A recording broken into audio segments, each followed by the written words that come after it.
Hey guys, tonight we're taking a truly chilling journey deep into the heart of Viking Age Scandinavia, a land famed for its fierce warriors, its magnificent longships, and its complex pantheon of gods. But we're not focusing on their conquests or their epic sagas. Instead, we're pulling back the rough linen curtain to uncover the horrifying superstitions that controlled a Viking's daily life. Forget rational decision-making and scientific understanding. You're about to discover a grim reality where every aspect of your existence, from the mundane to the monumental, was governed by an intricate, terrifying web of supernatural beliefs, an unyielding sense of predetermined destiny, and the constant fear of divine wrath. This wasn't just a matter of faith. It was a pervasive, all-consuming force that dictated your actions, filled your mind with dread, and constantly reminded you of your vulnerability in a world teeming with unseen powers. Frankly, you probably wouldn't survive the first sunrise without performing a ritual, let alone an entire lifetime under such pervasive control. So before you get comfortable, take a moment to like the video and subscribe, but only if you genuinely enjoy what I do here. Tell me, where in the world are you tuning in from? And what time is it for you right now? Dim the lights. Maybe turn on a fan for that soft background hum. And let's ease into tonight's journey together. You find yourself suddenly standing in a smoky, dimly lit longhouse somewhere in Scandinavia, perhaps around the 9th or 10th century CE. The air is thick with the smell of wood smoke, damp earth, unwashed wool, and a pervasive, almost palpable sense of the unseen. Your everyday life, as a farmer, a warrior, or a thrall slave, is utterly governed by the natural world, the changing seasons, the unpredictable sea, the bounty of the harvest. But you know, deep in your bones, that beneath this visible reality lies a far more powerful, capricious, and terrifying realm, the cosmic web woven by gods, fate, and an omnipresent sense of fear. This intricate network of supernatural beliefs dictates every aspect of your daily existence, whether you acknowledge it or not. The Norse cosmology was incredibly complex and deeply integrated into daily life. You didn't just believe in gods, you lived among them, or at least under their direct influence. The world was divided into various realms, connected by the world tree Yggdrasil. Above lay Asgard, home of the Aesir gods like Odin, Thor, and Freya. Below lay Hel, the realm of the dead. Around you were Midgard, the world of humans, but also realms inhabited by giants, dwarves, elves, and countless other supernatural beings, both benevolent and malevolent. This constant awareness of a vibrant, powerful, and often dangerous supernatural world made every step, every decision, every natural event potentially imbued with divine or magical significance. It truly sucked to be living in a divine reality TV show. Your primary interaction with this cosmic web revolved around the gods of the Norse pantheon. Unlike the singular, omnipotent god of later monotheistic religions, the Norse gods were powerful but also flawed, capricious, and often unpredictable. They interfered directly in human affairs, granting favor, sending omens, or inflicting wrath. Odin, the Allfather, god of war, wisdom, poetry, and death, was revered and feared. Warriors sought his favor in battle, hoping to earn a place in Valhalla. Thor, the thunder god, protector of Midgard and humanity, was invoked for strength, good weather, and protection from giants. You might wear a Mjolnir, Thor's hammer amulet around your neck for protection in your daily life, a common practice to ward off evil and invite good fortune. Freya, goddess of love, fertility, and war, was invoked for success in love and battle and for bountiful harvest. Tyr, god of justice and law, presided over the Thing assembly, your very life, your success in farming, your safety at sea, your victory in battle, all were believed to be dependent on the whims and favor of these gods. This meant constant prayers, regular offerings, and meticulous adherence to customs believed to appease them. You would make small offerings at sacred groves, or in your longhouse, hoping to ensure divine blessing and avoid divine wrath. This pervasive religious dependence, this constant need to appease powerful, unpredictable entities, infused every mundane act with spiritual significance and pervasive anxiety. It truly sucked to constantly worry about offending a god. The concept of fate, weird, or urlug was a powerful, terrifying force. Vikings believed that your destiny, your ultimate end, was largely predetermined by the Norns, the female deities of fate, even before your birth. This didn't mean a lack of free will, but it implied that your path was already woven into the cosmic tapestry. While you could still choose your actions, your ultimate outcome was largely beyond your control. This fatalism, while perhaps offering some comfort in the face of inevitable death in battle, also cast a long shadow of helplessness over your life. Imagine being told your death was already written, and no matter what you do, you can't escape it. It really sucked to be a pawn of destiny. This constant awareness of a vast, unseen world of gods, giants, elves, dwarves, and malevolent spirits meant that your daily life was a meticulous negotiation with these powers. Every natural phenomenon, every unexpected event, every dream could be interpreted as a sign or an omen, demanding careful attention and often specific ritualistic responses. The world was alive with magic and divine will, and you were a small, vulnerable human navigating its complex currents. The structure of Viking society itself was intricately tied to these beliefs. Chieftains, jarls, and konungers claimed their authority through divine lineage or favor from the gods. Laws were upheld at the Thing with invocations to the gods.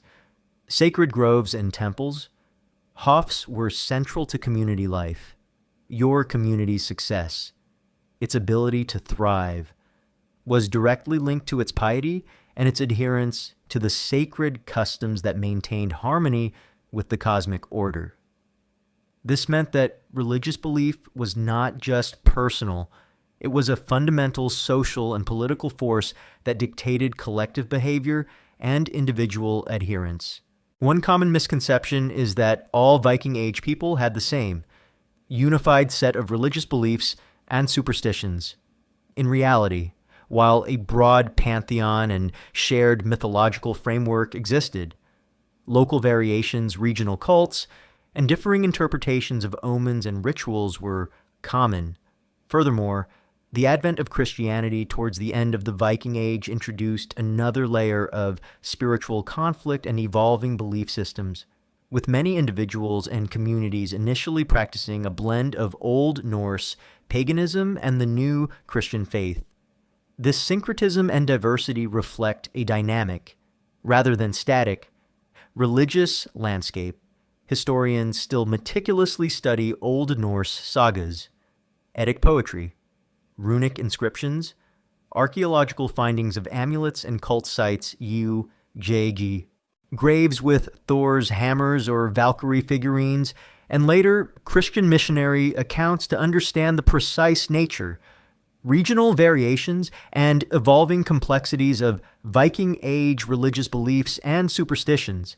Furthermore, the lack of scientific understanding meant that supernatural explanations were often the only recourse for otherwise inexplicable phenomena. A sudden illness, a crop failure, a shipwreck, or a personal misfortune all could be attributed to divine displeasure. The curse of a jealous rival, or the malevolence of unseen spirits. This attribution of natural disasters or personal tragedies to supernatural causes imbued everyday life with a pervasive sense of fear and uncertainty. You were constantly trying to decipher the will of gods and spirits to avoid their wrath and to ensure their favor. Without any scientific framework to guide you, the psychological toll of living in such a pervasive web of superstition and divine influence would be immense. You would live with a constant sense of vulnerability, perpetually afraid of angering a god, misinterpreting an omen, or falling victim to an unseen curse. Every unusual event, every unexpected sound, every dream, all would be scrutinized for hidden meaning, leading to pervasive anxiety and paranoia.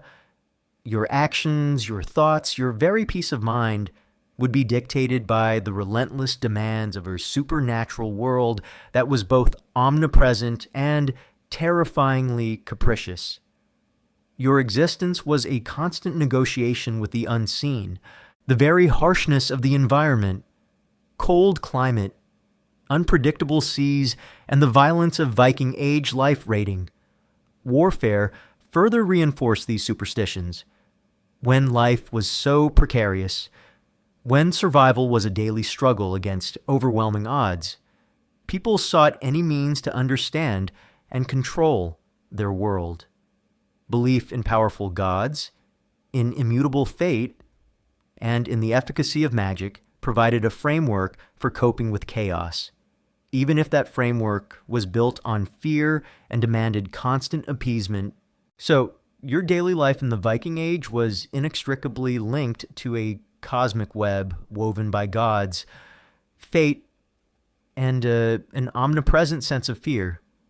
Every action, every decision, and every natural event was governed by an intricate network of supernatural beliefs and a pervasive awareness of your vulnerability to unpredictable divine wills and unseen forces.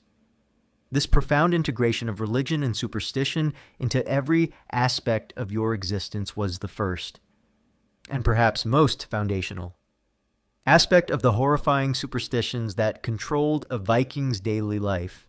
Having understood the pervasive cosmic web that governed your life, your daily existence as a Viking was further dominated by a relentless and often terrifying practice, omens and portents. Forget rational explanations for natural phenomena.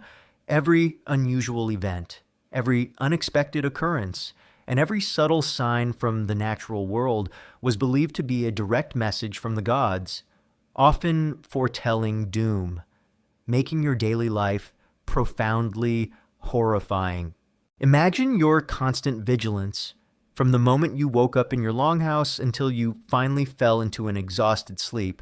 Your senses would be perpetually attuned to any unusual signs in your environment. You didn't just observe the weather, you interpreted it for divine messages. You didn't just watch birds fly, you analyzed their patterns for prophetic significance. The world around you was alive with meaning, a constant stream of potential messages from Odin, Thor, or the mysterious Norns. This pervasive need to interpret your surroundings made you perpetually anxious, constantly seeking hidden warnings. It truly sucked to constantly look for bad news. The types of omens and portents that a Viking would meticulously interpret were incredibly diverse, drawing from every aspect of daily life and the natural world: weather phenomena, unseasonal storms, sudden changes in wind direction, unusual cloud formations, or strange atmospheric phenomena were not just meteorological events, they were believed to be direct communications from the gods, often indicating their favor or displeasure.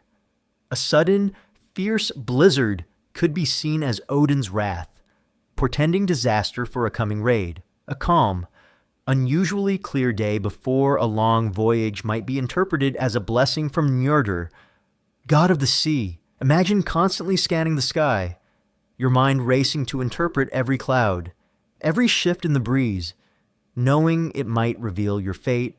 Animal behavior. The behavior of animals, both wild and domestic, was considered a potent source of omens. A sudden flock of ravens often associated with Odin flying over your longhouse. The unusual howling of wolves in the distance. A cow giving birth to a deformed calf. Or even a dog behaving strangely, all could be interpreted as portents. A raven flying from the left might mean ill luck, while one from the right could signify good fortune. Imagine living in a constant state of interpreting animal behavior, finding hidden messages in every twitch of a rabbit's nose or every cry of a bird, always fearing a sign of impending doom.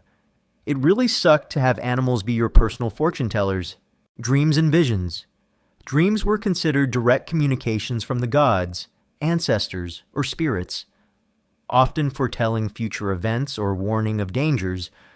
Prophetic dreams, whether clear or cryptic, would be meticulously remembered and discussed, and often interpreted by wise women, velar, or skilled dream interpreters. Visions, experienced in a waking state, were even more powerful, seen as direct divine interventions. Imagine your sleep being restless, plagued by vivid, unsettling dreams that you believed held clues to your future, perhaps foretelling your own death in battle or the ruin of your family. This made sleep a source of anxiety, not rest. Physical signs and accidents, personal misfortunes or bodily reactions could be interpreted as signs.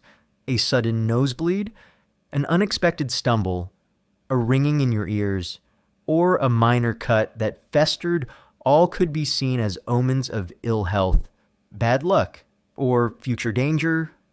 The direction you looked first upon waking, the words you overheard by chance, or objects found unexpectedly could all hold hidden meaning.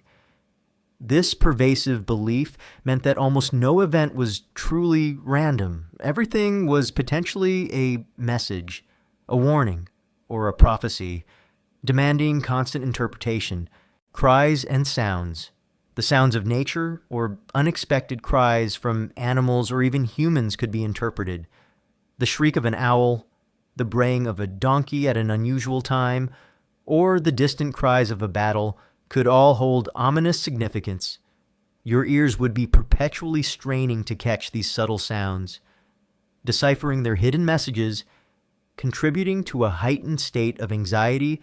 The interpretation of these omens was a highly specialized skill, often performed by chieftains, jarls, priests, godar, or particularly wise individuals known for their connection to the spiritual realm.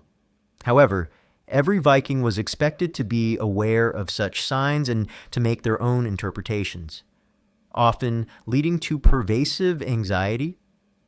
A misinterpreted omen could lead to disaster, turning a favorable situation into ruin, or causing you to miss a crucial warning. This reliance on subjective interpretation, without any clear, universal guidebook, added a layer of profound uncertainty to your daily decisions. The purpose of omens was not necessarily to predict an unchangeable future, but to provide guidance and warnings. By interpreting these signs, Vikings believed they could prepare for coming challenges, appease angry gods, or perhaps even subtly influence their fate. This continuous act of interpretation, this constant attempt to decipher the divine will, infused every mundane act with a profound spiritual significance, but also with pervasive dread. You were constantly walking a tightrope, trying to align your actions with the unseen forces of destiny. One common misconception is that all Viking omens were about grand events like glorious battles. In reality, while important, many omens were interpreted for everyday concerns, whether a fishing trip would be successful, if a journey would be safe, if a marriage would be prosperous, or if a new crop would yield a good harvest.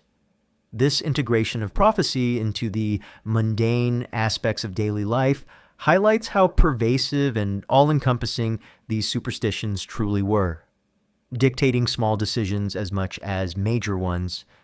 Historians still meticulously study Old Norse sagas, which are replete with examples of omens and their interpretations. runic inscriptions, some of which seem to be divinatory, and archaeological findings of amulets and cult sites to understand the precise types of omens, their interpretation, and their impact on daily decision-making and religious practices in the Viking Age. Furthermore, the lack of scientific understanding of natural phenomena meant that people often attributed random events to supernatural causes. A sudden illness, a crop failure, or a shipwreck, which we would explain scientifically, would be seen as a direct consequence of an angered god, a mischievous spirit, or a failed ritual. This constant attribution of misfortune to supernatural forces meant that your control over your own life felt incredibly limited. You were perpetually at the mercy of unpredictable, unseen powers. Further amplifying your fear and anxiety, the psychological toll of constantly living under the shadow of potential omens would be immense. You would be perpetually on edge, hyper-vigilant, scanning your environment for any subtle sign that might foretell doom. Every unusual event, every strange sound, every vivid dream would become a source of anxiety and fear. This relentless vigilance, this constant need to decipher hidden meanings, would erode your peace of mind, leaving you perpetually stressed and perhaps even paranoid, seeing threats and warnings in every corner of your world. Your existence was a constant negotiation with the unseen, a never-ending quest for favorable signs in an indifferent, or perhaps actively malevolent, cosmos. The competition for interpretations also existed. Different volur or godar might offer conflicting readings of an omen, leading to confusion and doubt. This lack of a unified, authoritative interpretation could lead to disputes, mistrust, and further anxiety. As communities grappled with conflicting divine messages about their fate, you might find yourself caught between rival interpretations, unsure which path to follow, and fearing the consequences of a wrong choice. So, your daily life in the Viking Age was consumed by omens and portents, where every unusual event in the natural world was believed to be a direct message from the gods, often foretelling doom. This relentless practice of interpreting subtle signs, coupled with the profound fear of divine wrath and the psychological toll of pervasive anxiety, was a defining, profoundly horrifying aspect of your existence, ensuring that your life was a continuous battle against the invisible, unpredictable forces of a supernaturally charged world. Having navigated the constant vigilance required for interpreting omens and portents, your daily life as a Viking was further shaped by a pervasive and often dangerous force, magic, and runes. Forget simple good luck charms. The Norse world was steeped in a terrifying reality where power, peril, and prophecy were intricately woven through ancient symbols and dark spells, constantly influencing your life. Imagine your worldview, magic, satyr, Galder. Spa wasn't a distant, abstract concept. It was a tangible, omnipresent force that could be wielded by skilled practitioners for both benevolent and malevolent purposes. Every aspect of the natural world, every object, every word spoken, held potential magical significance. You lived in a world where unseen energies could be manipulated to bring fortune or ruin, and where your very fate could be influenced by a whispered incantation or a carved symbol. It truly sucked to be cosmically vulnerable. The most visible manifestation of this magic was runes runar. These ancient Germanic characters, more than just letters, were believed to possess immense magical power. You might see runes carved onto weapons. A sword might have runes carved into its blade or hilt, believed to enhance its sharpness, ensure victory, or protect its wielder in battle. Imagine a berserker charging into battle, Believing the runes on his axe made him invincible, even as it added to his reckless abandon. Amulets and charms, small stones, pieces of wood, or metal pendants would be inscribed with specific runes or runic sequences, worn around the neck or wrist for protection against illness, evil spirits, or misfortune. A common amulet might feature the Aegis Jalmur helm of awe, a symbol believed to induce fear in enemies and offer protection to the wearer. Imagine putting your faith in a carved piece of wood to ward off a fever. It truly sucked to rely on a symbol for your health.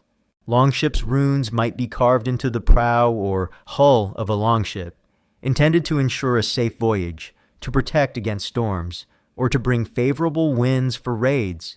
Household objects' runes could be carved into drinking horns, spoons, or doorways, believed to bless food, protect the home from evil, or ensure prosperity. Memorial stones, rune stones. Monumental stones erected to commemorate the dead often featured runic inscriptions that invoked gods, recounted deeds, and sometimes included protective spells for the deceased or curses against those who might disturb the grave. The power of runes, however, was not easily accessible. It required specialized knowledge, often possessed by rune masters Erilar or wise women Velur. Understanding how to correctly carve, activate, and interpret runes was a complex art, passed down through generations. A single mistake in carving or a misspoken word could nullify a spell, or worse, cause it to backfire, bringing ill fortune upon the caster or the intended recipient. This danger meant that while the promise of power was alluring, its practice was perilous. Beyond runes, various forms of Norse magic, cedar, galder, spa were practiced. Cider. This was a particularly powerful and often controversial form of magic, associated with Odin and Freya, involving trance states, prophecy, and sometimes manipulating the will of others or influencing events over distances. It was often practiced by wise women, Velur, who could travel between realms, foresee the future, or influence the weather, galder. This involved the chanting of spells or incantations, often for protective purposes, Jew, stopping bleeding, warding off weapons, or for cursing enemies. It was a more direct, verbal form of magic. Spa. This was a form of prophecy, involving divination and foretelling the future, often through ecstatic states. The pervasive use of magic meant that your daily life was infused with its presence. If your crops failed, you might suspect a rival had placed a curse on your field. If your child fell ill, you might seek a protective charm. If your longship was caught in a storm, you might suspect an enemy had used weather magic. This constant attribution of natural events or misfortunes to supernatural intervention filled your mind with dread and a perpetual need for vigilance. You were not just battling mundane problems, you were constantly battling unseen, malevolent forces. It really sucked to be fighting ghosts every day. The very harshness and unpredictability of the Viking Age environment, cold climate, volatile seas, constant warfare further reinforced belief in magic. When survival was so precarious and so many factors were beyond human control, people desperately sought any means to understand, predict, or influence their world. Magic offered a sense of agency, a way to exert control over unpredictable events, even if that control was illusory or came with significant risks. The legal and social consequences of practicing magic were complex. While some forms of beneficial magic were accepted, e.g., healing charms, maleficium harmful magic was often condemned and punishable, particularly if it was seen to cause direct harm to individuals or the community. If you were accused of witchcraft, or of using dark magic against a neighbor, you could face severe penalties, including fines, outlawry, banishment from society, often a death sentence, or even execution.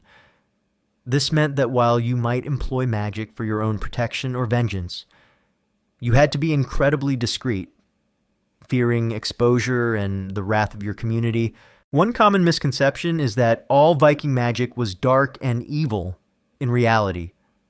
Viking Age magic encompassed a wide spectrum, from protective charms and healing spells to divination and malevolent curses. Practitioners like the Volur were often highly respected figures in their communities, consulted for advice and healing, reflecting the pervasive and accepted nature of magic in daily life. However, magic intended for harm was certainly feared and often punished, highlighting the moral distinctions they made. Historians still meticulously study Old Norse sagas, runic inscriptions, e.g., on grave goods, weapons, and protective amulets, archaeological findings from ritual sites, and medieval legal codes like the early Icelandic law codes, which detail punishments for various forms of harmful magic to understand the precise types, social functions, and legal ramifications of different magical practices in the Viking Age, confirming its pervasive and often complex role. Furthermore, the very power of suggestion and belief amplified the effects of magic. If you believed you were cursed, the psychological torment could manifest in real physical symptoms, leading to illness, misfortune, or even death, the nocebo effect. Conversely, if you believed a charm protected you, your confidence and resilience might increase, helping you overcome obstacles. The potency of magic often resided in the mind of the believer, making it a profound psychological weapon or shield. The psychological toll of living in such a supernaturally charged world would be immense. You would constantly be scrutinizing every event, every coincidence, every dream for hidden meaning. You would live with a pervasive anxiety, fearing that the curses of enemies, the malevolence of unseen spirits, or the unpredictable wrath of the gods. You might carry numerous amulets, perform daily rituals, or seek out wise women for guidance, hoping to navigate the treacherous currents of fate and magic. This constant, anxious negotiation with the unseen world, this pervasive belief in forces beyond your control, would infuse every moment of your life with dread and a sense of profound vulnerability. The competition among magic practitioners also existed. A successful counter-magician could gain immense reputation by publicly breaking curses. This professional rivalry, fought in the invisible realm of magic, added another layer of pressure and anxiety to the daily lives of those who practice magic. You were constantly aware that a more powerful or cunning practitioner could undermine your efforts, or even turn your own magic against you, transforming your source of power into a profound personal peril.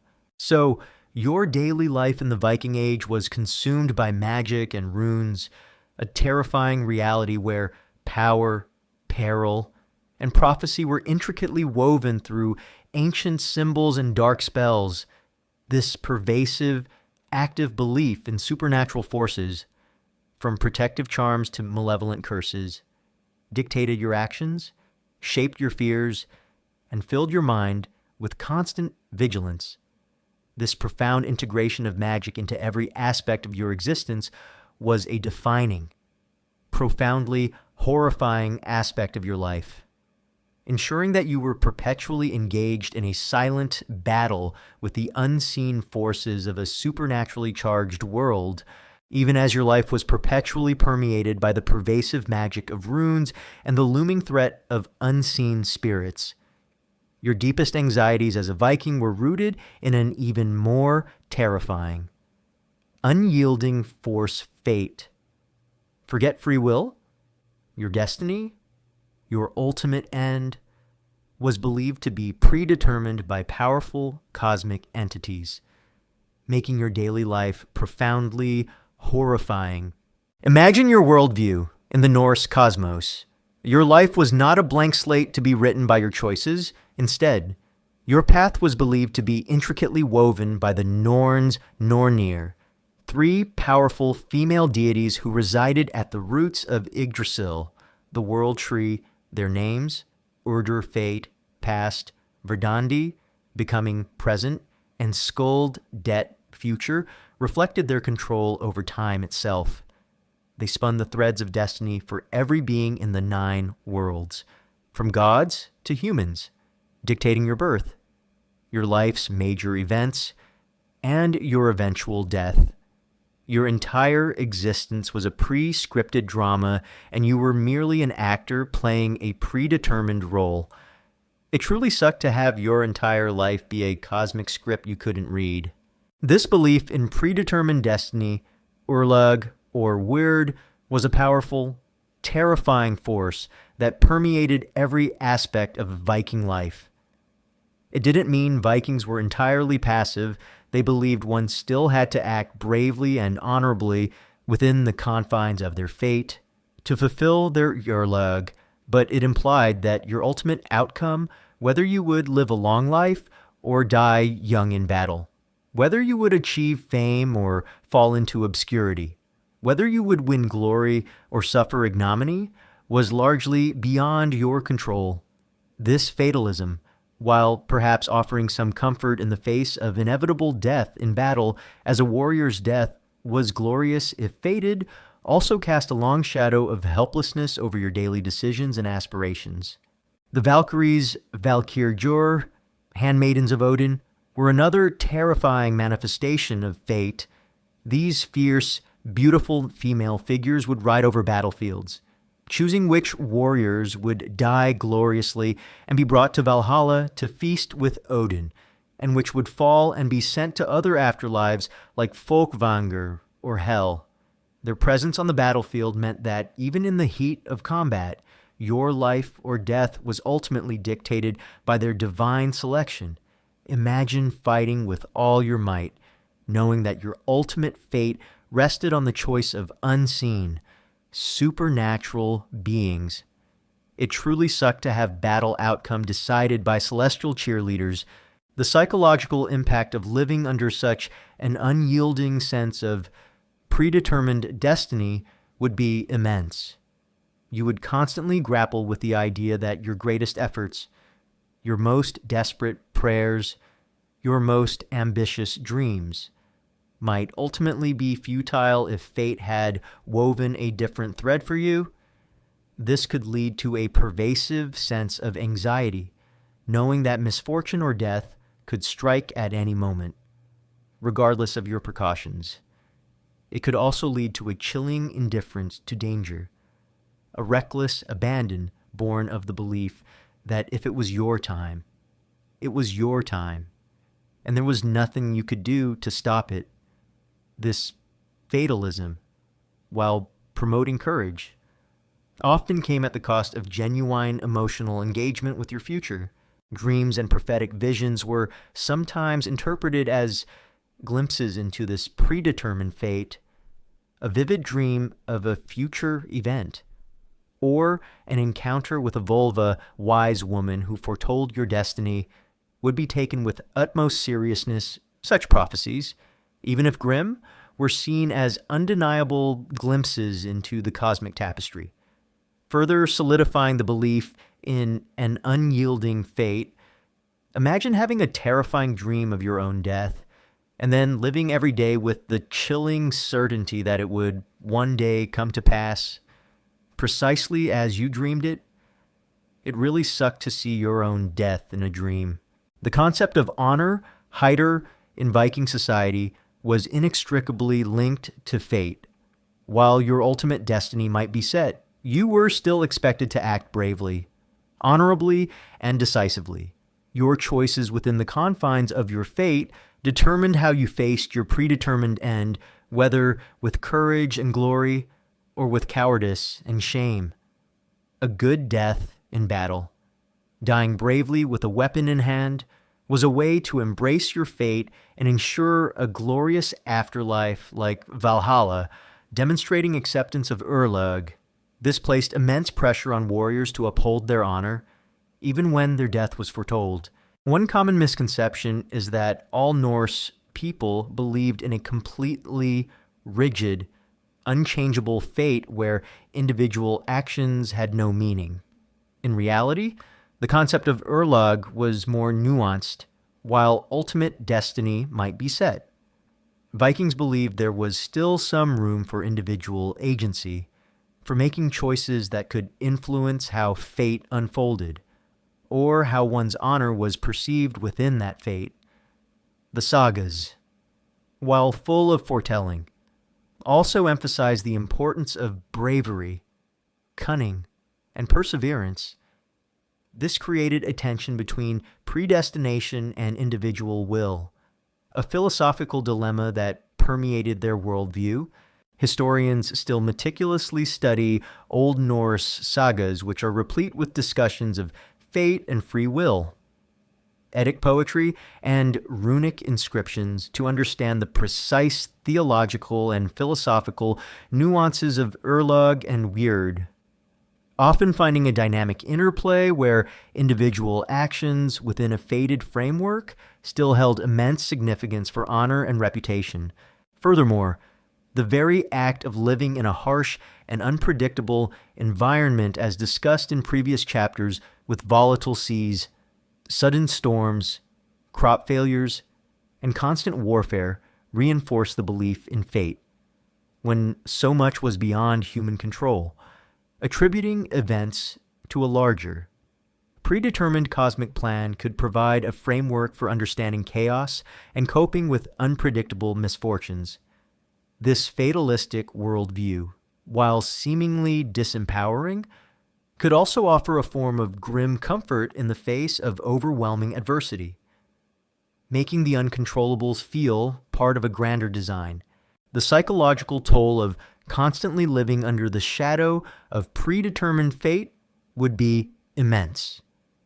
You would be perpetually aware of the unseen forces weaving your destiny, scrutinizing every event for signs of what was to come. The fear of an unfavorable fate, or the anxiety of a prophecy foretelling doom, would gnaw at your peace of mind. While it might inspire courage in battle, it could also breed a sense of profound helplessness in other aspects of life, leaving you with little solace for personal struggles that seemed beyond your control. This constant awareness of your pre-scripted existence infused every moment with a peculiar blend of grim determination and existential dread. The ritualistic nature of their society, from sacrifice to burial, was also tied to this belief in fate. By performing the proper rituals, they sought to ensure a good fate, or at least a good death, within the grand cosmic plan. This created a pervasive cycle of action and interpretation, where you were always trying to align yourself with the powerful, unyielding currents of destiny. So, your daily life as a Viking was consumed by the terrifying belief in fate. Woven by the Norns and influenced by the Valkyries, this unyielding sense of predetermined destiny, where your life's path was largely set before your birth, cast a long shadow of helplessness and pervasive anxiety over your existence. This profound fatalism, shaping every action and every fear, was a defining, profoundly horrifying aspect of your life, ensuring you were perpetually a player in a cosmic drama you could not control, even as your personal fate seemed inexorably woven by the Norns. Your daily life as a Viking was a constant, anxious negotiation with unseen neighbors, land spirits, and trolls. Forget an empty wilderness. The Norse world was teeming with malevolent and mischievous supernatural beings lurking in the natural world, demanding constant appeasement and posing a pervasive, terrifying threat. making your existence profoundly horrifying. Imagine venturing out from the relative safety of your longhouse into the surrounding landscape. Every forest, every rock, every waterfall, every hill, and every patch of cultivated land was believed to be inhabited by unseen entities. These were not just distant deities, these were local spirits, often with direct influence over your daily life, and their temperament could range from benevolent to terrifyingly malevolent. It truly sucked to have invisible. Potentially angry, housemates everywhere. The most common of these unseen neighbors were the land spirits landvetir. These were protective spirits associated with specific places, a farmstead, a river, a forest, a mountain. They could be benevolent guardians, ensuring fertility and prosperity, but if offended, they could turn hostile, bringing misfortune, illness, or even crop failure. You would meticulously respect these landvetir, leaving offerings for them, perhaps a small portion of your harvest, a bit of ale, or even simple trinkets at sacred rocks or trees, always careful not to disturb their dwelling places or violate their customs. Imagine constantly making small offerings at odd places in your own backyard just to avoid a curse. It really sucked to appease invisible landlords. Beyond the relatively benign landvetir, the world was also populated by more fearsome and dangerous beings. Trolls troll. These were often depicted as massive, ugly, and malevolent giants or monstrous beings, living in mountains, forests, or under bridges. They were believed to be hostile to humans, capable of kidnapping people, stealing livestock, causing landslides, or bringing other misfortunes. Encountering a troll, even a glimpse, was considered a terrifying omen. You would avoid their known dwelling places at all costs, and if you had to pass through their territory, you might offer prayers or protective charms. Imagine walking through the forest, always listening for unseen, monstrous footsteps, knowing that a misstep could lead you into the clutches of a terrifying giant. It really sucked to literally live in a fairy tale, but a grim one. Elves. Alfar. While sometimes benevolent or beautiful, elves could also be mischievous or malevolent if offended. They were often associated with burial mounds or sacred places. They could cause illness, especially skin diseases or lameness, known as elf shot, or steal milk from cows. You would leave offerings for them, particularly at night, to keep them appeased and prevent their unseen interference in your daily life. Dwarves, draugar, typically associated with rocks, caves, and skilled craftsmanship like blacksmithing. Dwarves could be helpful or tricky. Disturbance of their domains, particularly mining or quarrying, could bring their wrath. Other wights vetir, a general term for various spirits, including house spirits, water spirits, and forest spirits. Each had to be respected, and their displeasure could bring immediate misfortune.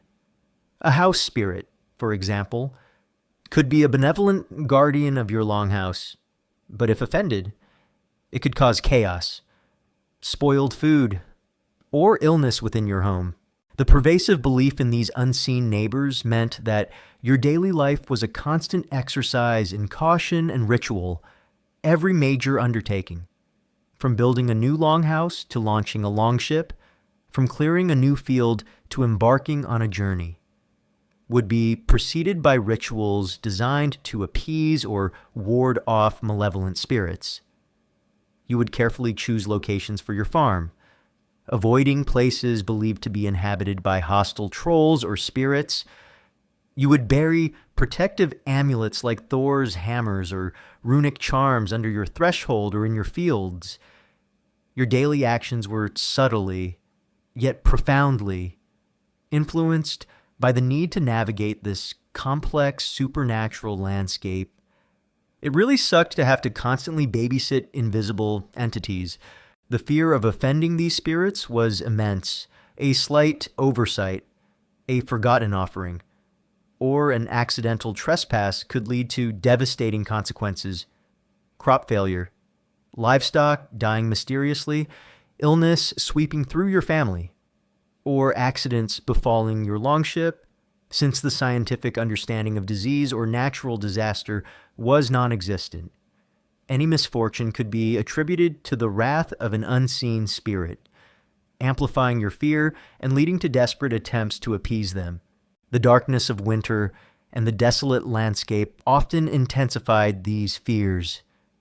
The long, gloomy nights, the vast, snow-covered wilderness, and the isolation of your settlement would amplify the sense of unseen presences lurking just beyond your sight.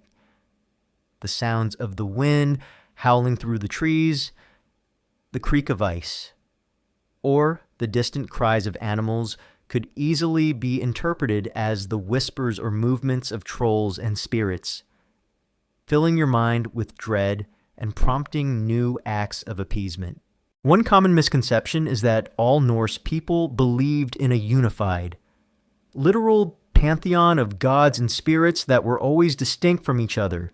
In reality, while the major gods were broadly understood, local beliefs in various types of land spirits, trolls, and wights were incredibly diverse and localized, often blurring the lines between nature spirits and more defined deities.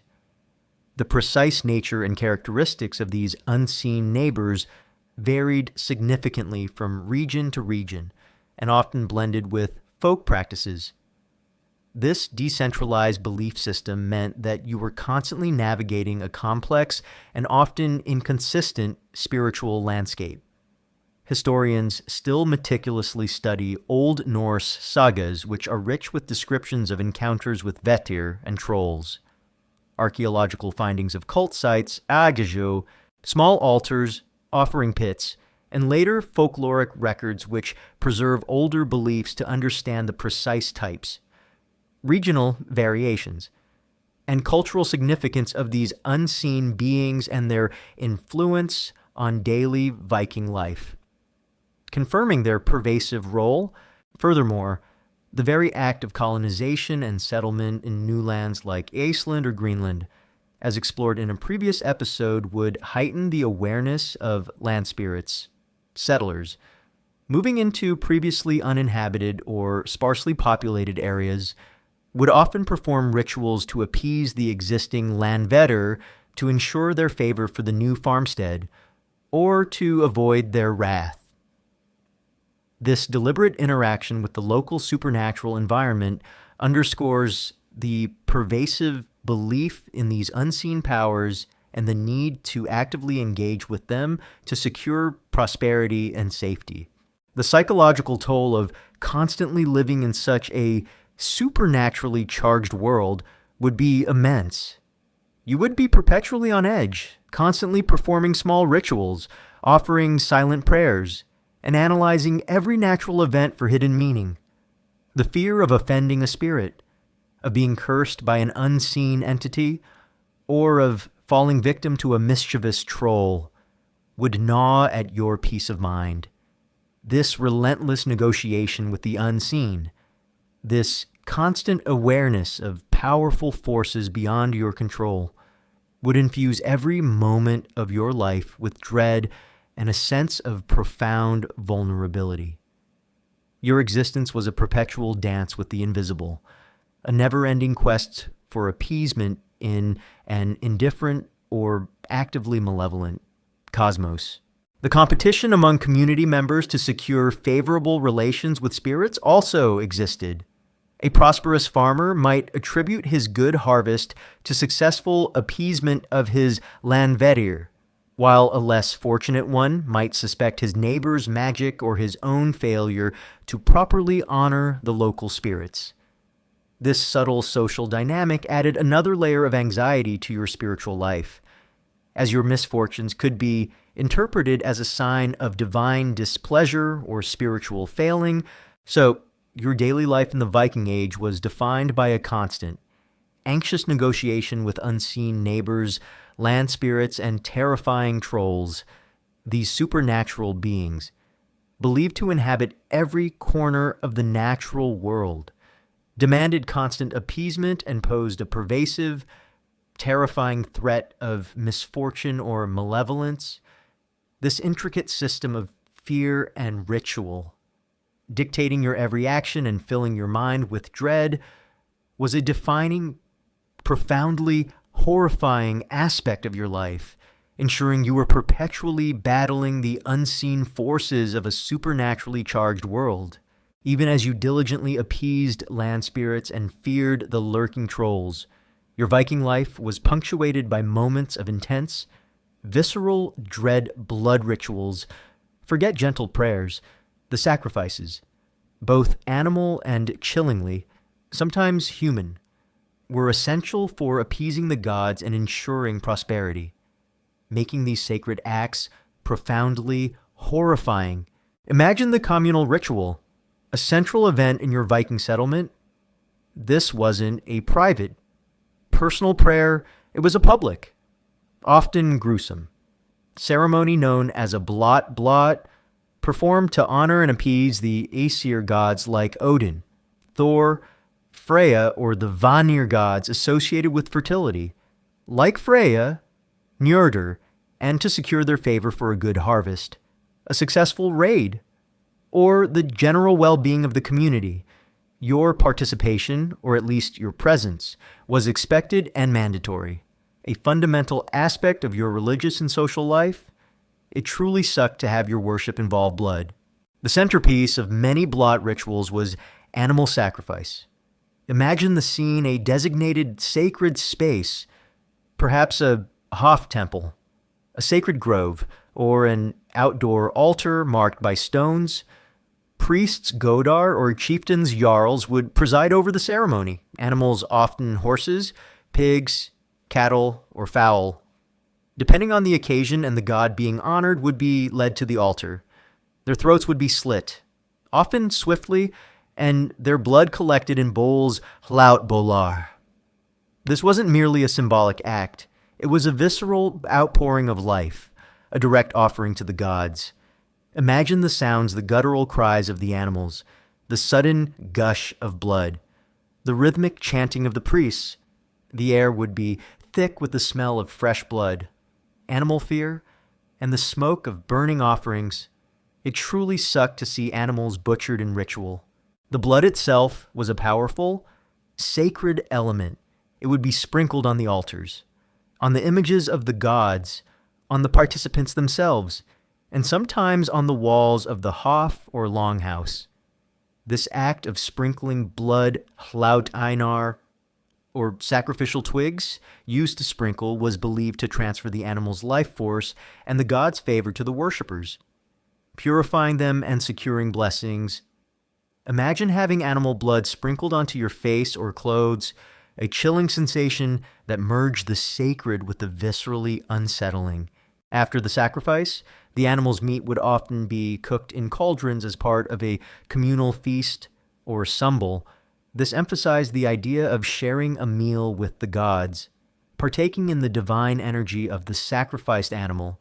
You would eat the meat, perhaps drinking strong ale or mead, celebrating the ritual and reinforcing communal bonds.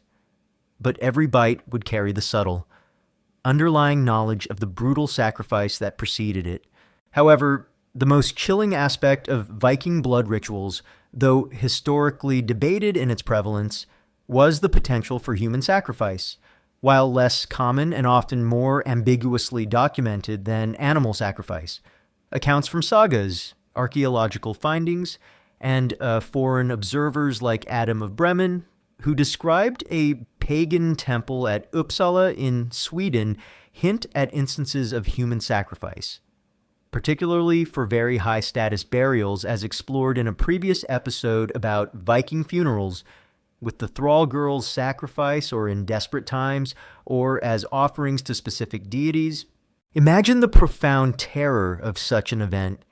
If a human sacrifice occurred, often a thrall, slave, or sometimes a prisoner of war, it would be the ultimate offering to the gods, a desperate plea for divine intervention during a famine, a major plague, or a crucial military campaign. The exact methods are debated, but could include strangulation, hanging, or a ritualistic blow.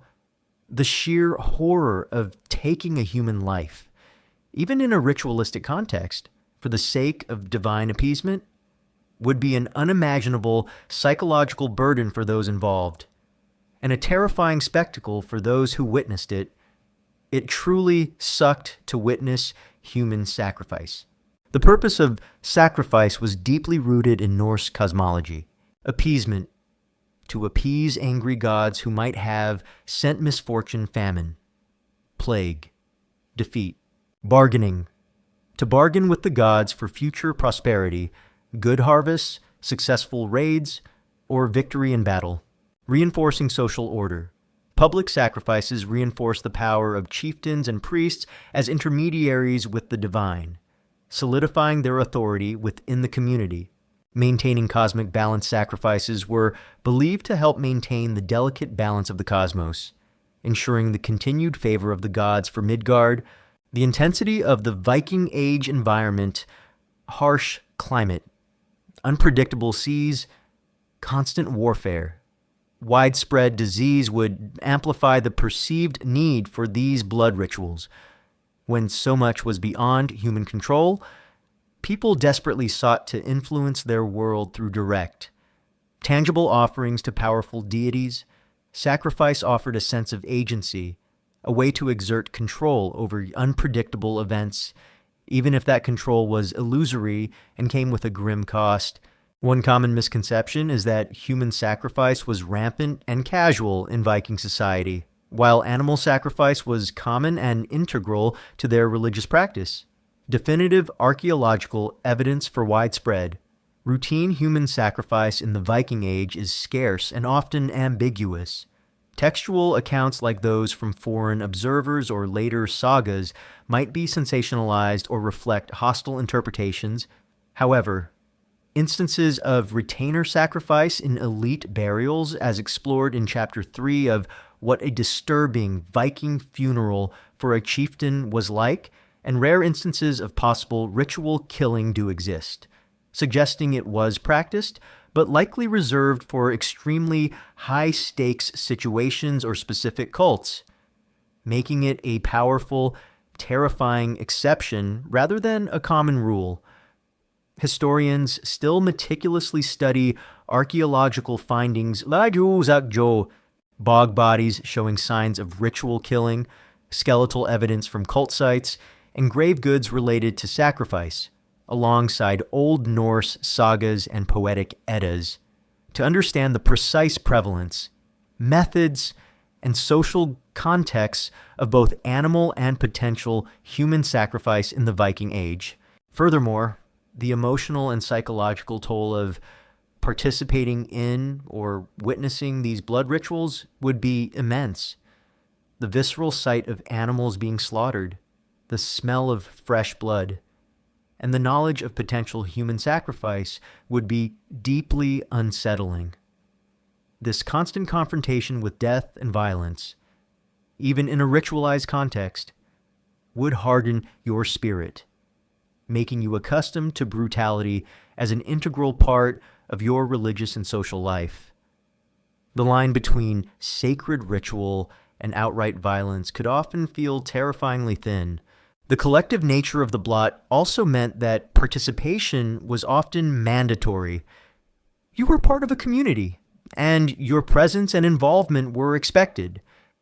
This communal aspect, while reinforcing solidarity, also meant you could not easily opt out of witnessing or participating in ceremonies that might be profoundly disturbing to your individual sensibilities. Your religious devotion was tied to communal acts, however grim, so your daily life in the Viking Age was punctuated by the terrifying reality of blood rituals, the sacrifice of animals, often witnessed directly, and the chilling, albeit rarer, potential for human sacrifice were essential for appeasing the gods and ensuring prosperity. This pervasive ritualistic violence Transforming life into offerings for divine favor was a defining, profoundly horrifying aspect of your life, ensuring that your connection to the gods was forged in the stark reality of blood and primal fear, even as you participated in grim blood rituals and faced the existential dread of immutable fate. Your Viking life was relentlessly shaped by another terrifying, all-encompassing reality, death, and burial. Forget peaceful transitions. The journey to the afterlife was fraught with peril, and the fear of restless spirits and grave robbers made even the dead a source of profound anxiety, making your existence profoundly horrifying. Imagine the profound significance of death in Viking society. It was not merely the end of life, it was a critical transition to another realm, a journey that demanded meticulous preparation to ensure the deceased's successful passage and continued influence. Your community's beliefs about the afterlife were complex, with various possible destinations depending on one's life, social status, and, crucially, how one died. Valhalla, Odin's Hall, a glorious afterlife for warriors who died bravely in battle, where they would feast and prepare for Ragnarök. Folkvanger, Freya's field, where half of those fallen in battle were taken. Perhaps a more agricultural or serene afterlife? Hel, the realm presided over by Hel, Loki's daughter, often depicted as a cold, gloomy place for those who died of sickness or old age, or sometimes a general underworld, burial mound residence. Some believed the dead might continue to reside within their burial mound, continuing to influence their kin and protect their lineage, remaining tied to the earthly realm. The funerary rites themselves were elaborate, often prolonged, and deeply integrated into the community's life, creating a pervasive atmosphere of solemnity, grief, and often fear. These were not just farewells, they were crucial rituals to honor the deceased, appease the gods, and ensure the community's continuity and prosperity. The type of burial varied greatly by social status and wealth. Simple graves for the common folk. Burial might be in a simple grave, sometimes in a family plot or communal cemetery with few grave goods. Mound burials. More prosperous farmers or local leaders might be buried under an earthen mound, a visible marker of their status and a symbolic link to the ancestral land. Ship burials for very high-status individuals like chieftains, kings, or wealthy queens, as explored in a previous episode about a chieftain's funeral. A magnificent longship would be transformed into a ship tomb, filled with immense treasures, food, animals, and, chillingly, sometimes even human sacrifices, as discussed in Chapter 3. Imagine witnessing one of these funerals. If it was a ship burial, you would see the longship hauled ashore, prepared, and then loaded with valuable possessions, weapons, armor, tools, jewelry, domestic items, and abundant provisions for the afterlife. This meticulous arrangement was a powerful display of wealth and a profound belief in a material continuation of life. But the most disturbing aspect was the animal sacrifice.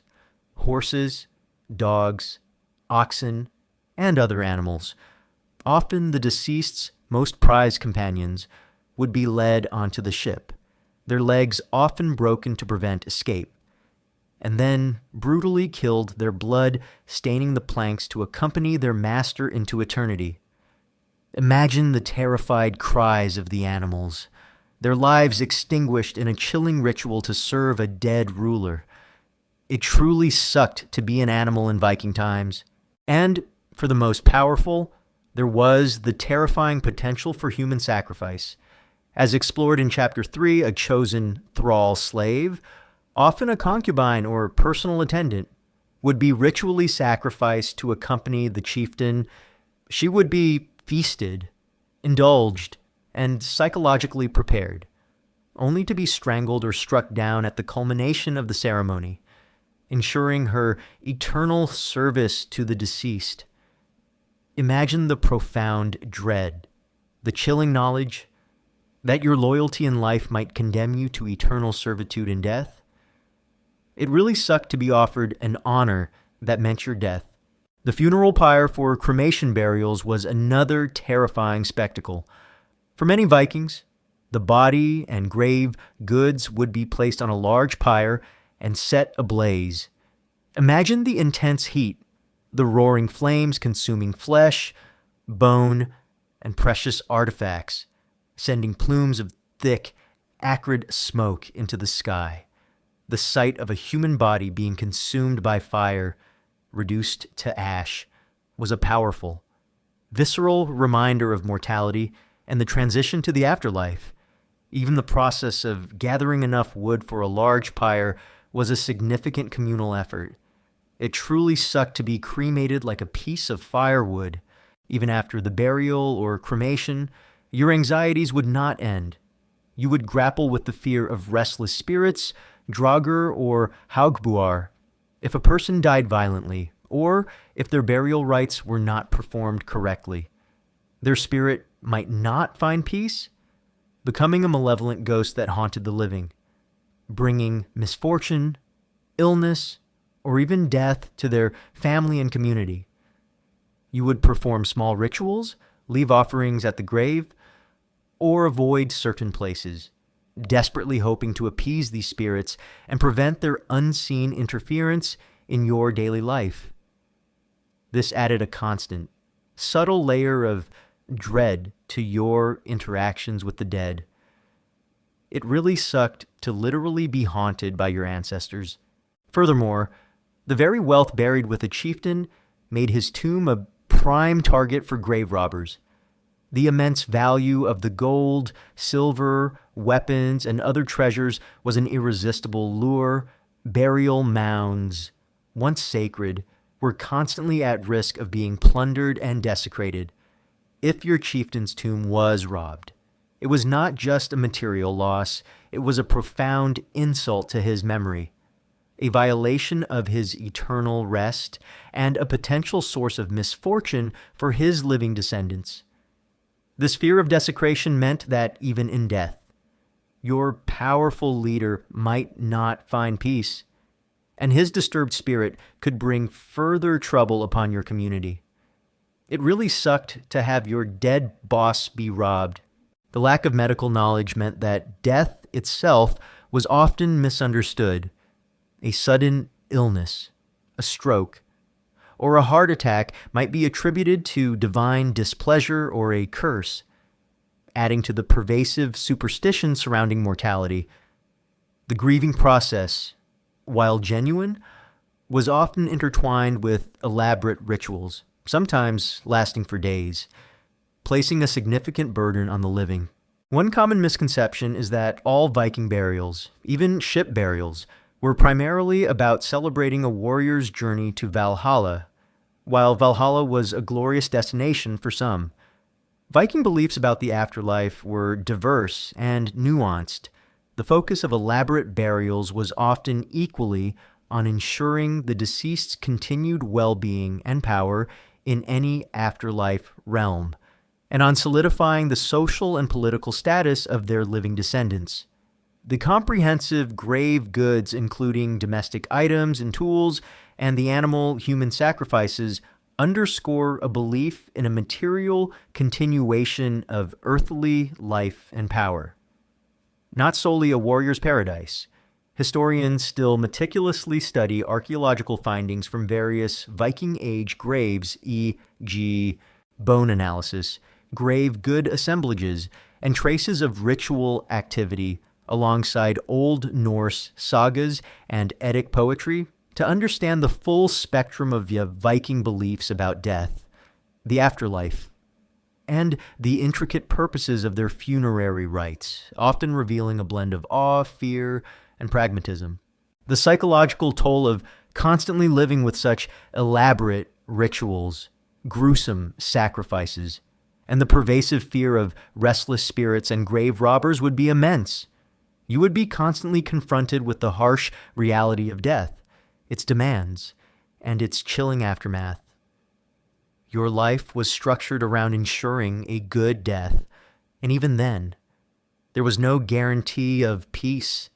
This constant negotiation with mortality, this pervasive awareness of the thin veil between the living and the dead, infused every aspect of your Viking existence with solemnity, ritual, and a profound sense of foreboding. The collective nature of Viking society meant that mourning and funerary rites were communal events. Your shared participation in these often brutal rituals reinforced social cohesion and a collective understanding of life. Death and the supernatural, however, this also meant that you could not easily opt out of witnessing or participating in ceremonies that might be profoundly disturbing to your individual sensibilities. Your religious devotion was tied to communal acts, however grim, so your daily life in the Viking Age was inextricably linked to death and burial, from the elaborate, often gruesome, funerary rites including animal and sometimes human sacrifices to the pervasive fear of restless spirits and grave robbers. Every aspect of mortality was steeped in terror and ritual.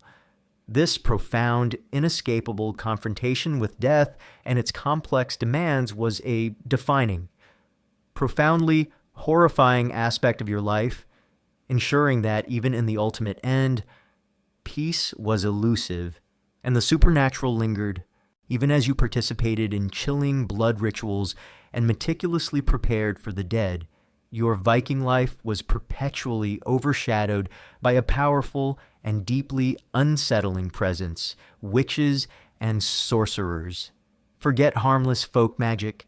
The Volur and practitioners of Seder wielded terrifying power, capable of cursing, blessing, and manipulating fate itself, making their influence on your daily existence profoundly horrifying.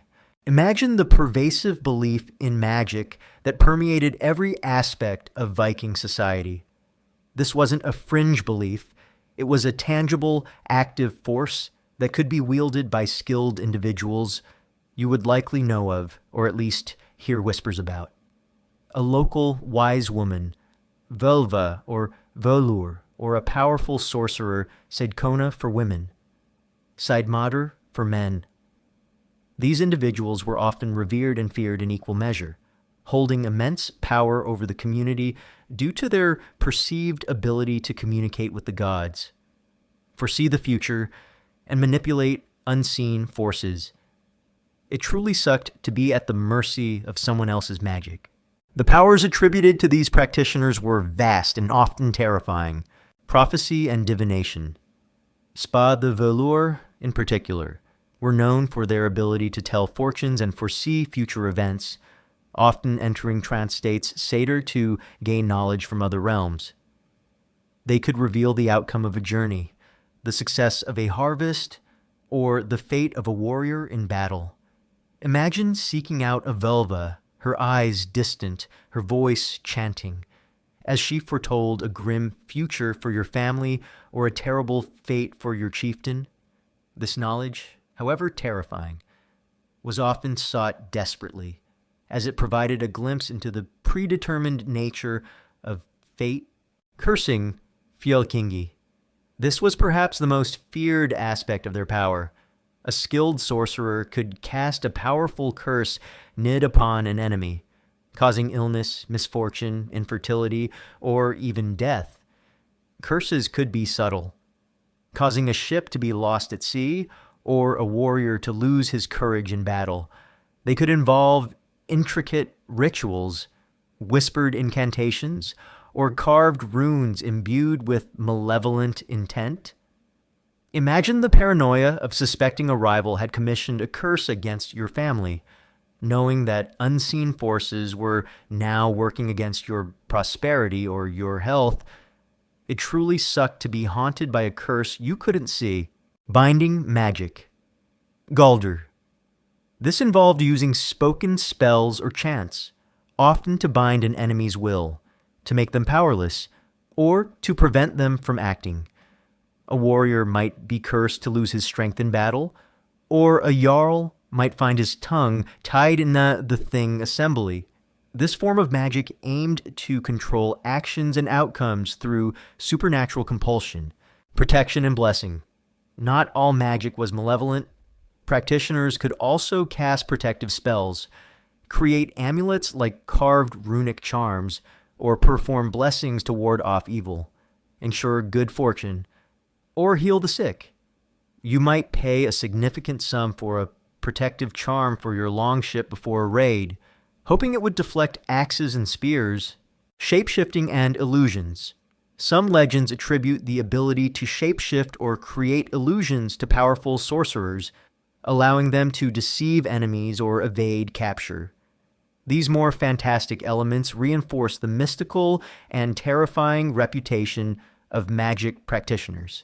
The rituals associated with their magic could be elaborate and often unsettling. They might involve trance states, sometimes induced by fasting or specific herbs, animal offerings, the use of symbolic objects, and the invocation of powerful gods like Odin and Freya, who were associated with cider or spirits. The atmosphere during such rituals would be intense, charged with a palpable sense of the supernatural, further amplifying your belief in their power. The social standing of these practitioners was complex and often contradictory. A vulva or seidkona might be highly respected for her wisdom and prophetic abilities, sought out by chieftains and commoners alike for guidance. However, their power, especially if associated with harmful magic or manipulating fate, could also lead to fear, suspicion, and even ostracization. Those who practiced maleficium, harmful magic, could face severe legal penalties if caught, including outlawry or even execution. If their magic was seen to directly cause death or significant harm to the community, this created a tension between their essential role and their dangerous power. It really sucked to be revered but potentially executed. One common misconception is that all Viking magic was explicitly associated with witches who performed dark, evil acts. In reality, Viking Age magic encompassed a wide spectrum, from the relatively benevolent healing charms, protective runes, to the explicitly malevolent curses designed to harm. The term cider itself is complex, often associated with a feminine practice, and sometimes carrying connotations of effeminacy or even sexual perversion in later sagas, adding to its mysterious and sometimes feared nature, but also highlighting its power.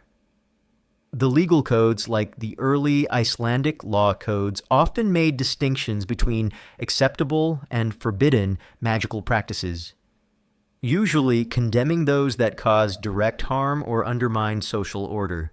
Historians still meticulously study Old Norse sagas, which are rich with descriptions of magical practices, often with ambiguous morality, runic inscriptions, some of which are explicit curses or protective spells, archaeological findings of cult objects, e.g., staffs associated with volur, and later legal texts to understand the precise types, social functions, and legal ramifications of different magical practices in the Viking Age, confirming its pervasive and often complex role. Furthermore, the psychological toll of constantly living under the threat of curses or magical interference would be immense. Any misfortune, a sick child, a lost animal, a failed harvest, a sudden illness could be attributed to the malevolent magic of a rival or an angry sorcerer. This pervasive fear of unseen magical attacks would breed profound paranoia, leading you to constantly seek protective charms, consult wise women for counter magic, and live with a constant sense of vulnerability to forces beyond your physical sight. Your mental peace was constantly at risk, haunted by the unseen. The competition among practitioners also existed.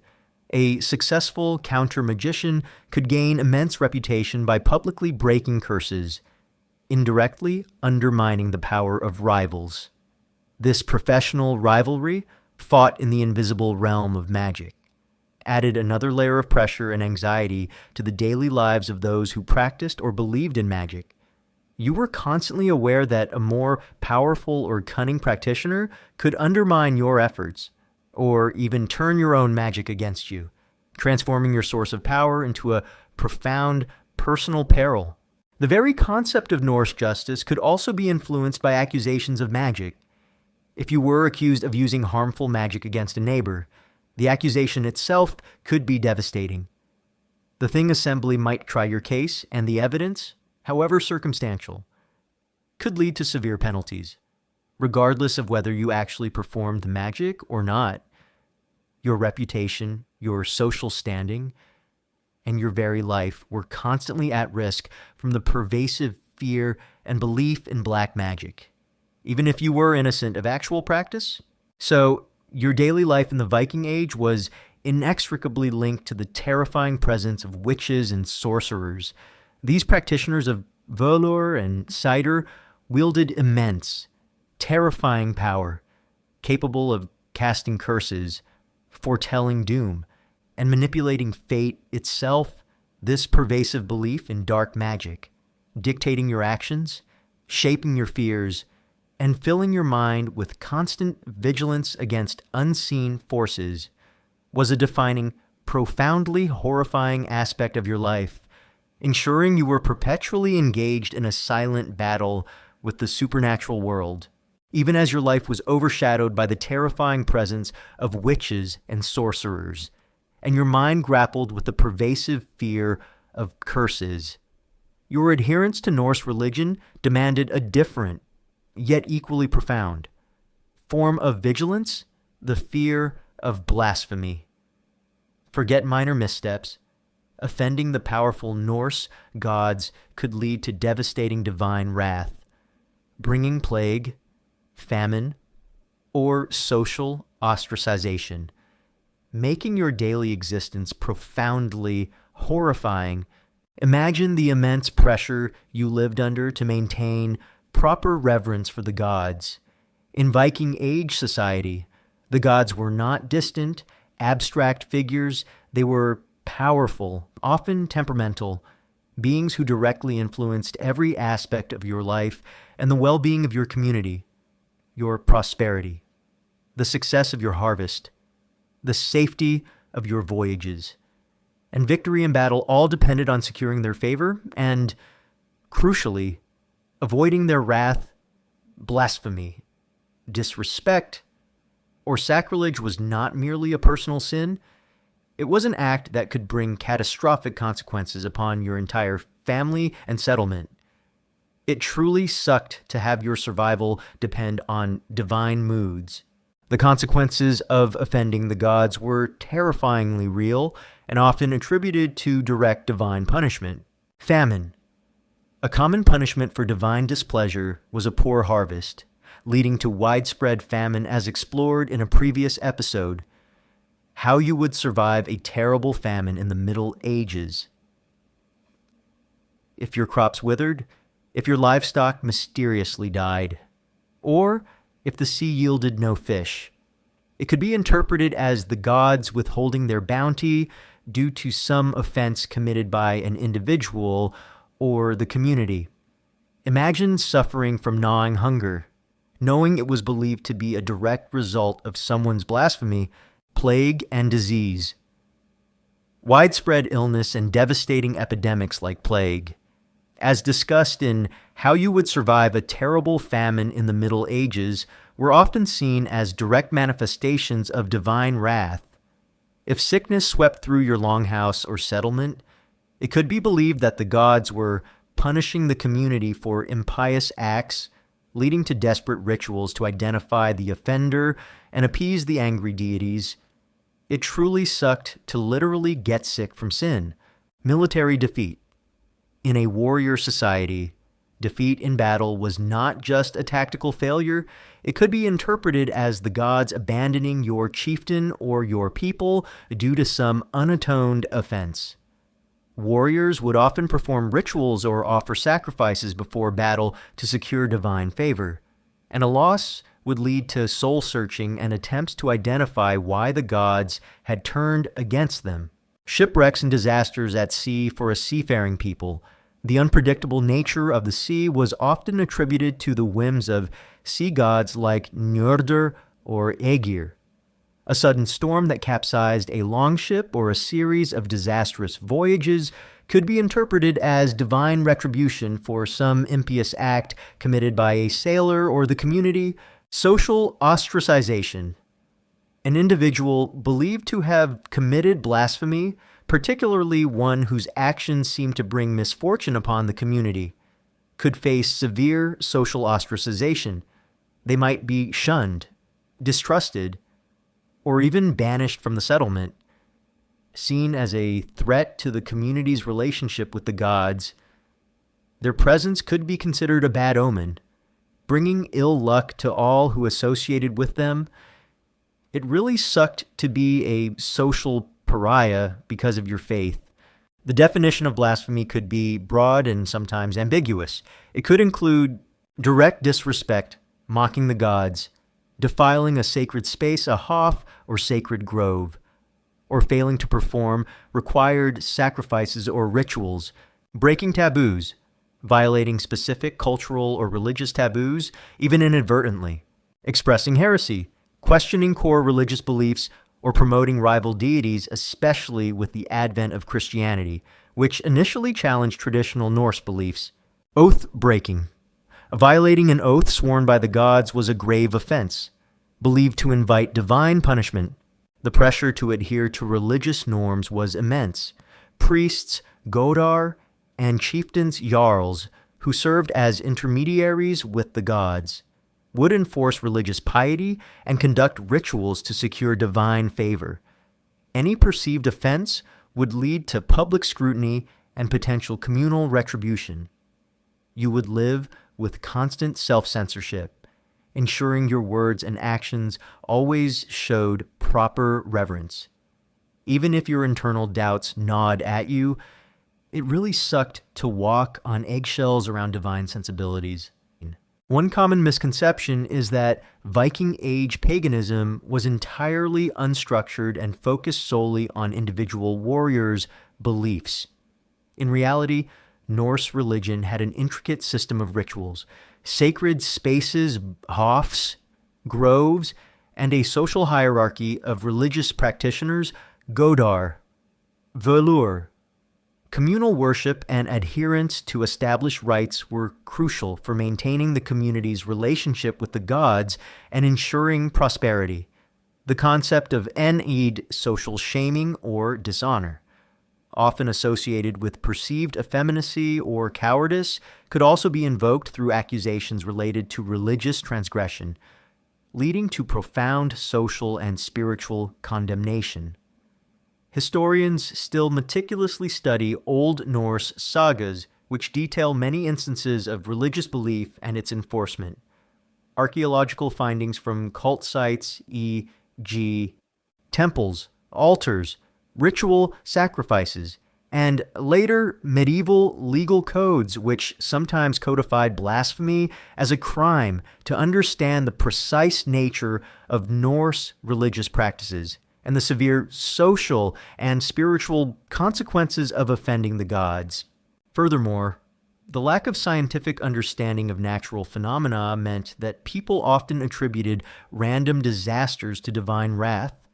A crop failure, a cattle plague, or a shipwreck, which we would explain scientifically, would be seen as a direct consequence of an angered god, demanding desperate appeasement or the punishment of an offender. This constant attribution of misfortune to supernatural forces imbued everyday life with a pervasive sense of fear and uncertainty. Constantly linking personal suffering to divine judgment, the psychological toll of living under such a pervasive fear of divine wrath would be immense. You would constantly be scrutinizing your own actions, your thoughts, and those of your neighbors, for any sign of blasphemy. The knowledge that a single transgression could bring famine or plague upon your entire family and community would create profound anxiety and guilt.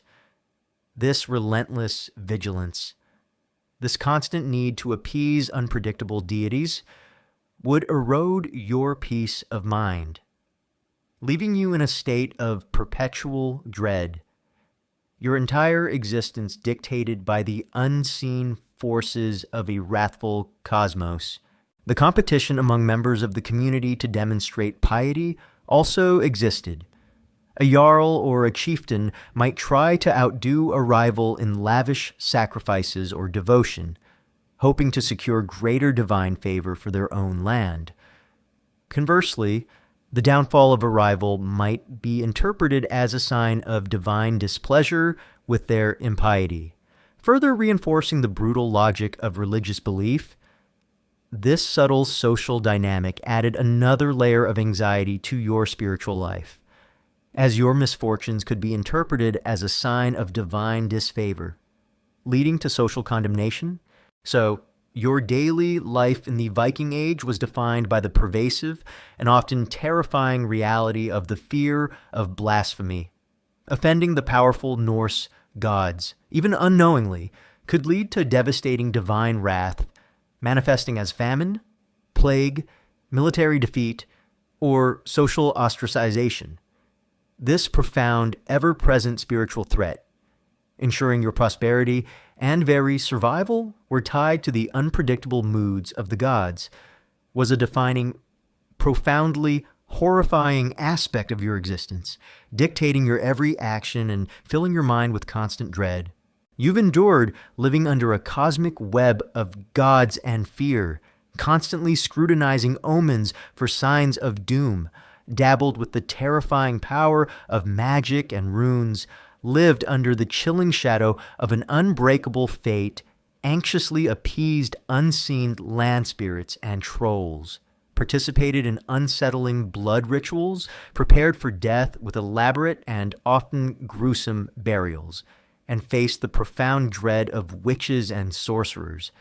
Finally, you navigated your life under the pervasive fear of blasphemy and divine wrath, as the distant whispers of ancient Norse beliefs fade and the imagined chill of the longhouse dissipates.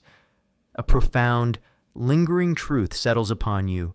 A Viking's daily life was not just adventurous, it was a constant, brutal negotiation with unseen forces, profoundly shaped by pervasive, terrifying superstitions, making your existence an unending battle for survival against an omnipresent, often malevolent, supernatural world. Consider the absolute omnipresence of the supernatural that defined your every waking moment. The Norse world was not merely physical, it was alive with gods, giants, elves, dwarves, land spirits, and restless dead. Every natural event, every unexplained misfortune, every dream, every animal's behavior, all were potential messages, omens, or acts of divine or magical intervention. This meant you were perpetually on edge, constantly interpreting signs, performing rituals, and seeking to appease or ward off unseen entities. Your worldview was one of continuous engagement with a vast, powerful, and often terrifying spiritual realm, leaving no room for true randomness or secular understanding. It truly sucked to be perpetually anxious about invisible threats. Then there's the profound lack of control and the terrifying fatalism. Despite your best efforts, your daily struggle against a harsh environment, cold, unpredictable seas, and violent warfare, your ultimate fate was believed to be largely predetermined by the Norns. While you were expected to act bravely and honorably within your Urlag, the knowledge that your destiny was woven before your birth cast a long shadow of helplessness over your life.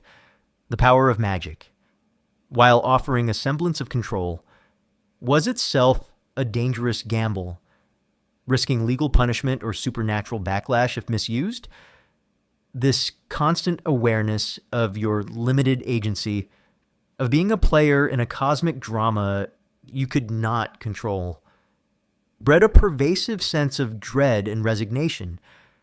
Your attempts at survival were often a desperate dance with an unyielding destiny. And what about the brutal reality of appeasement and sacrifice? Your belief system demanded tangible offerings to appease powerful, capricious gods and spirits. This meant regular animal sacrifices, often gruesome and bloody. A visceral part of your communal worship. In extreme cases, human sacrifice, especially retainer sacrifice, in elite burials underscored the immense cost of ensuring divine favor, even in death.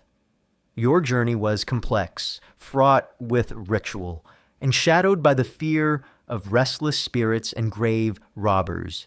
Your prosperity, your health, and your very life were often believed to be directly bought through these bloody rituals, turning your piety into a demanding, terrifying burden. It truly sucked to have your worship demand your animals' lives, or even human lives. Finally, the pervasive fear and social pressures. The constant threat of divine wrath for blasphemy. The chilling power of curses cast by sorcerers or rivals, and the severe legal and social consequences for offending the gods or misusing magic, created a society deeply rooted in fear. Your every word, every action was subtly monitored for its spiritual implications.